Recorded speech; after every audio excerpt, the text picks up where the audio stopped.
السلام عليكم ورحمة الله وبركاته بناتي وحبايبي ومتابعين الكرام. يا رب تكونوا بخير وصحة وسعادة وهنا ودايما مبسوطين ودايما متهانين يا رب. نبدأ الفيديو بالصلاة على الرسول عليه أفضل الصلاة وأزكى السلام. حبيبي يا رسول الله، اللي ما عملش لايك يعملوا لي لايكات كتير عشان أنا هكبر بيكم يا جماعة، واللي مش يعمل ده وده يدعي لي دعوة حلوة أنا راضية بيها والله. النهاردة الوقت اتأخر عليا، بصراحة كنت بنفض في الشقة، نفض الجزء الفوقاني، فدلوقتي الوقت اتأخر، فأعمل ايه بقى؟ مش لاحق أعمل أكل، فقلت هعمل شاورما.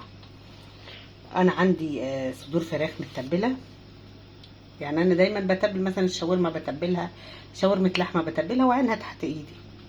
فطلعت كيس أهو متبل، طبعا علبة زبادي، بصل فريش، جنزبيل، فلفل أسمر، عصير ليمون، رشة جوز الطيب، الحاجات دي يعني. تمام. هنا جهزت بصل، جوانح العصفورة، بقدونس، فلفل الوان، فلفل بلدي، طماطم متقطعه مكعبات صغيره. اوكي كده. هنا بقى دي حته دهنه متبله بنفس تتبيله صدور الفراخ، دي اللي هبدا بيها الاول.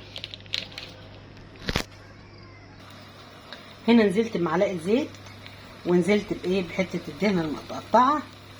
هسيبها بقى مع نفسها كده تاكل في نفسها لعند ما تتصفى خالص، ويبقى مفيش قطع دهنه كده. وبعدين انا داخل عليا دور برد، ربنا يا رب يسلم، عشان انا موعوده العيد الصغير جاني برد، وادي العيد الكبير هيجيني برد، ربنا يسترها يا رب. بصوا حبايبي، هنا انا برجع اصفي صدور الفراخ او اللحمه من التتبيله عشان تبقى ناشفه، وهي خلاص اخذت الطعم مصر، فده مش له لازمه بقى. طيب هنا خلاص حته الدهنه ساحت، بس انا مش هطلعها، انا هنزل عليها بالبصل، هتكمل بقى دوباني. تاني حاجه نزلنا بيها هي البصل يا حبايبي، بس مش هقول لكم الريحه تحفه والله. يدبل بقى شويه كده وياخد في السوا، عشان البصل بياخد سوا كتير. هانزل بصدور الفراخ، بعد صدور الفراخ هانزل بالفلفل، واخر حاجه هتبقى الطماطم والبقدونس واقطع عليها اهو. انا واقفه بقى احمر حبتين بطاطس اقشرهم اهو يا حبايبي. تاني حاجه نزلنا بصدور الفراخ اللي احنا مقطعينها شرايح، نسيبها بقى، هتنزل الميه بتاعتها وتمصها تاني، وننزل بقى بقيه المكونات تكون هي استوت. مجرد ما بتغير لون صدر الفرخه يا جماعه كده استوت، بس احنا بقى عايزين نطعمها زياده، تاخد حقها في السوا زياده. كل ده بيخلي الشاورما حلوه وبطعم حته الفرخه يعني. هنا بقى خلاص صدور الفراخ نزلت الميه بتاعتها ورجعت مصيتها تاني، انا هحافظ عليها برده شويه، وهنزل بالفلفل. كان قلنا الفلفل بياخد سوا شويه.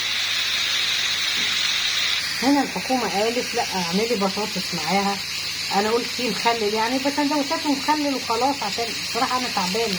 فقال لي لا اعملي بطاطس، قلنا يلا مش نقدر نخالف الحكومه.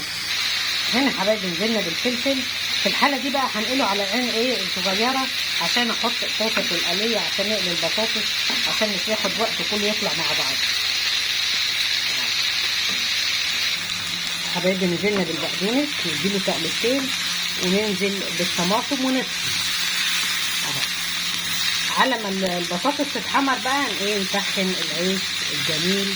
طبعا كان نفسي يكون في وقت واعمل عيش الشاورما، بس للاسف مفيش وقت. فانا عندي عزوه لما نقولك، انا عندي من العيش اللي هو الجاهز ده، اللي هو بتاع السندوتشات العادي يعني اهو يا حبايبي.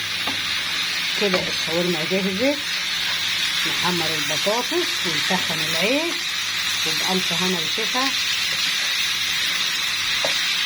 للي هياكل منها. طبعا انا بصور بايد وبسخن المعلقه بالايد الثانيه، وربنا يسترها من عندي. كده اوفر لك كتير، وحياة ربنا بتوفر فلوس كتير. سندوتش الشاورما تقريبا عاد ب 60 جنيه او 80 جنيه حاجه زي كده. فشوفوا دي تعمل كام بقى، ودي يعني حوالي نص كيلو فراخ تنجز معاكي يعني. اهو يا حبايبي العيش هدخله يسخن واطلع احطه في الشاورما، وتكون في الوقت ده البطاطس اتحمرت، وننادي على الحكومه بقى عشان ايه ياكل بألف هنا وشفا. بصوا بقى احنا سخنا العيش، حطينا في النص اللي تحت عليه الشاورما وايه ونقفل كده تمام اهو، ونكمل بقيه الايه العيش. ادي التاني. طبعا انت لما بتشتري الساندوتش ده من بره مش بيملاهولك كده، ده بحطلك فيه ايه لحسه زي ما بيقولوا كده، تلحيسه يعني. اهو يا حبايبي كده الساندوتش هكمل تغليفه بالورق الفويل، وادي البطاطس اللي اتحمرت وفوق المخلل، وادي ما شاء الله ما شاء الله الله اكبر فايض كتير، يعني يعمل كذا ساندوتش، كمان يعمل 5 ساندوتشات. ده يعني 9 ساندوتشات دي ايه بنص كيلو صدور فراخ، يعني 8 ساندوتش واحد عملت 5، عملت 9 اهو. يلا يا رب اكون ضيفه خفيفه عليكم، يا رب تحبوني قد ما انا بحبكم. يا ريت يا جماعه ما حدش يزعل مني، انا ما بحبش ازعل حد والله، بس الاصول والذوق والاحترام ده واجب في اي مكان. يلا بحبكم في الله جميعا جميعا جميعا.